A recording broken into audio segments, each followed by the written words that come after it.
Hello, I'm here to talk to you about why your businesses are making consistent sales and what to fix first. I'm Dani Louise-Smith, I'm a business consultant and I help service-based businesses who have an unpredictable life where they may have additional responsibilities outside the norm to be able to create a business that sustains consistent income, make money, make sales, bring in clients on a consistent basis, even when life is unpredictable. So today's talk, I'm going to be getting into why your business isn't making those sales that you probably desire and what you need to fix first. This is not about doing more, this is about fixing what's actually broken. So based on my findings, the real problem here is that business isn't built to withstand real life. And this is why it's probably easier to be employed, not going to lie.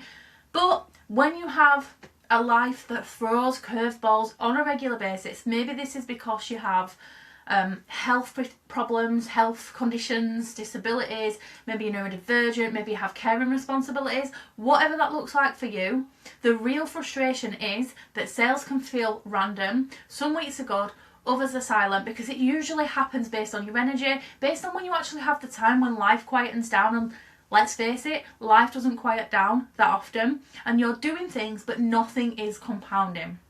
It's not a motivation problem, it's not even a visibility problem, it's often a structure problem, and that is where I come in.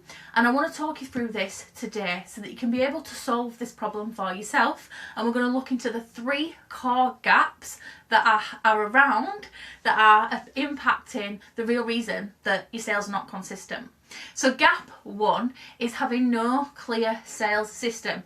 I see this in businesses that are not even in this niche of unpredictable lives. I see this in a lot of businesses, it's so common. And the reality is that posting doesn't equal sales. So if you're relying on just posting when you can, or maybe even winging your posting, then you're not actually creating a defined journey from just being in your audience to becoming a client. And you're relying on what I call hope marketing. So you're relying on things like hope, like you're hoping that this post is going to reach someone. So instead, what you need to do is you need to create a repeatable sales path. And the reason that having it be repeatable is important is because then no matter what curveballs come your way, you are able to pivot, you are able to adapt, because you just follow your repeatable actions as a non-negotiable. As long as they're done, you know that the sales are going to come in. But this actually starts with being able to recognise what sales activities you need to do and have a system for that in place. So the reality is posting doesn't equal selling. You need to create a defined journey from being an audience to be in your audience to becoming a client, and stop relying on hope. Instead, create a repeatable path of sales. Okay. Gap number 2 is having too many moving parts. So again, I see this in businesses that are not just dealing with unpredictable life. Having too many moving parts, and this will look like having multiple offers, maybe having like 10, maybe even 15 or more amazing ideas. However, when you've got multiple offers, it's kind of scattered. It means that your messaging is scattered, you're not really clear on what you're doing, you may be trying to work on 10 projects at once, and that is not helping yourself, and it's not going to help the people that you can truly help with the things that you are great at. So it creates a scattered effect, it creates scattered messaging, and it means that actually you end up switching your strategy consistently, and that can actually look messy from the outside. So the reason that clients don't come in is because they don't actually have a clue what you're selling to them, they don't have a clue how it can actually help them, and they can't keep up with you, to be honest. And I've had this feedback in the past from my own clients because I am talking from lived experience. So the real result that you want is you want that momentum, right? You want to create clarity, not only for yourself but for the people that are watching you, that are seeing what you're doing, that you come in contact with, and then from that place you're able to create trust. So I advise that the second gap that you fix is eliminate the moving parts, simplify as much as you can, right? So that you can start focusing on one core thing, creating momentum. Once that momentum's built, it will start to bring in the results that you can create consistency, but have real clarity on what it is that you're offering, what the message is behind it, and then put a strategy in place that you can actually action consistently.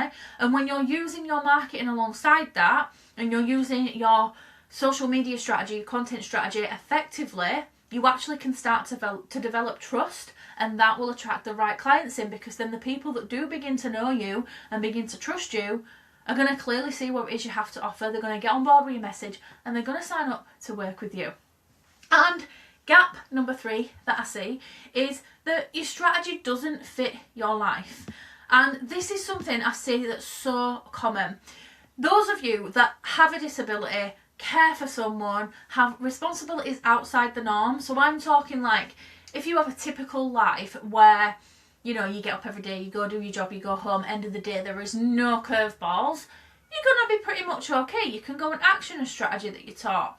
But what I often see is people like me who are neurodivergent, people like me who are a carer, people like me who have neurodivergent children, people like me who have a health condition that they're battling with every day when they get out of bed. When it comes to growing your business, it's very different, because the strategy that you are trying to build is probably someone else's strategy and it doesn't fit your life. So that means that the plans that you develop for your business might rely on high energy, it might rely on lots of time, it might rely on perfect consistency, and consistency doesn't have to be perfect. And the biggest thing, the biggest impact where your strategy doesn't fit your life, it has, is that when life happens, everything stops. And you don't want to build a business where that happens. So that then results in a stop-start cycle, and it starts to kill sales on a consistent basis. There's no sustainability there, and it creates that feast and famine that a lot of business owners experience when they're in this situation. But the great news is, I want to talk you through how to fix these problems, and I'm going to do that for you right now. So what do you fix first? And I'm going to talk you through 3 easy fixes that you can get to work on right away. The first one is to have one core offer, right? Think about all these things that you've created, all these amazing ideas that you have. Those are great, and I won't say don't ever do them, but what I will say is think about one core offer. It needs to be clear, and it needs to be needed as well. It needs to be a problem that you can actually solve, and then it needs to be easy for you to communicate, because if you're not clear on what you're offering, and there's not a need for it in the market, and it's not easy for you to communicate to people how it helps them and who it's for, then it's not going to sell. So just this one thing from the off can create so much clarity in your business that you're going to start making a little bit of traction. But then to back that up, fix number 2 is to create one simple sales path. Remember, we want to take people from your audience on a journey to becoming your client. So I want to keep this really, really simple for you, especially if you're not comfortable with selling. And it's as simple as making sure that you create a journey, and it includes 3 steps on that sales path journey. Step number 1 is visibility. So think about the actions that you're doing to get your business visible, to get it seen, to get it in front of people. Number 2 is to nurture those people that you come into contact with. So how are you nurturing them? How are you showing them that you're the expert and that you're the go-to person?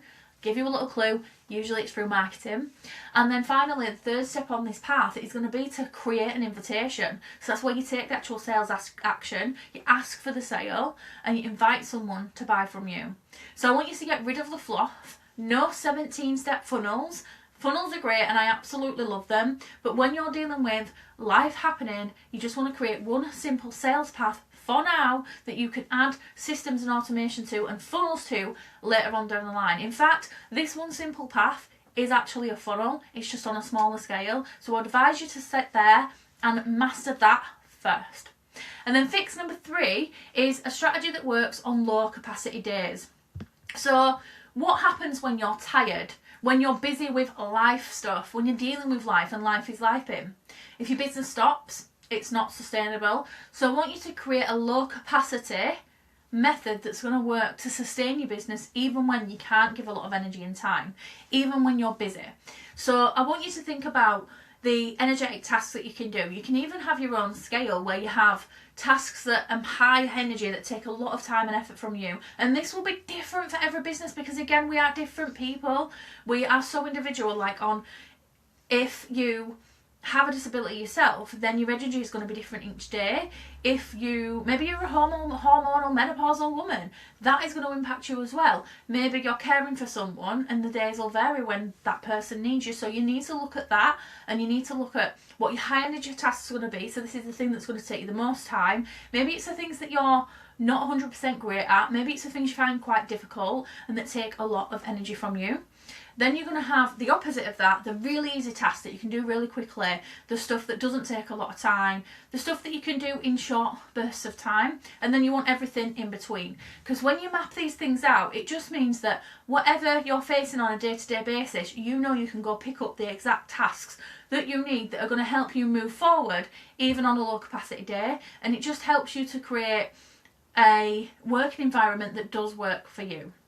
So I really want to recap those 3 strategies that I've shared with you. So you've got your fix number 1 is create 1 core offer, fix number 2 is 1 simple sales path, and fix number 3 is a strategy that works on low capacity days.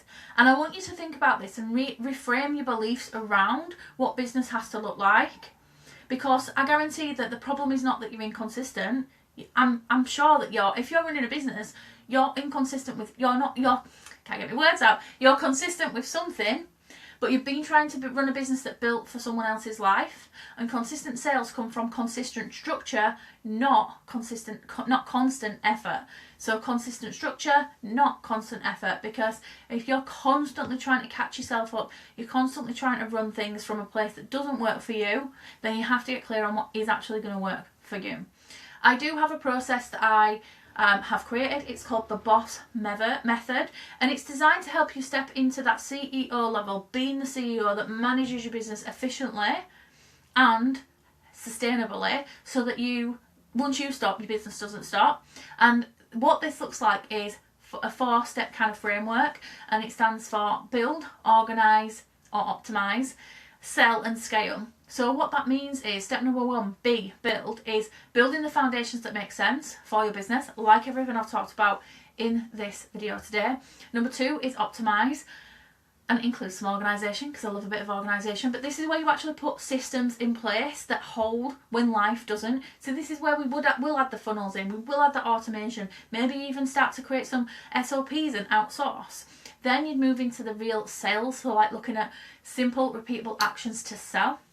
And then finally, if you decide you want to, you can actually scale your business. So once you've got that sustainability, once it's stable, it's making that consistent income, you can look at how to do more of what you're already doing, how to multiply that and to scale it. You want to keep it super simple. So you build, optimize, sell and scale your business. If you want a business that actually brings in consistent sales without needing perfect conditions, then that's exactly what I'm building inside the Boss Academy. Come and reach out and get in touch and have a look at how the Academy can support you even when life is unpredictable. I'm Dani Louise-Smith and I help service-based businesses to create exactly that. Subscribe to see more of this type of content, because I'd love to help you get there, and I'd love to help you achieve your business succeeding on your terms in a way that works for you.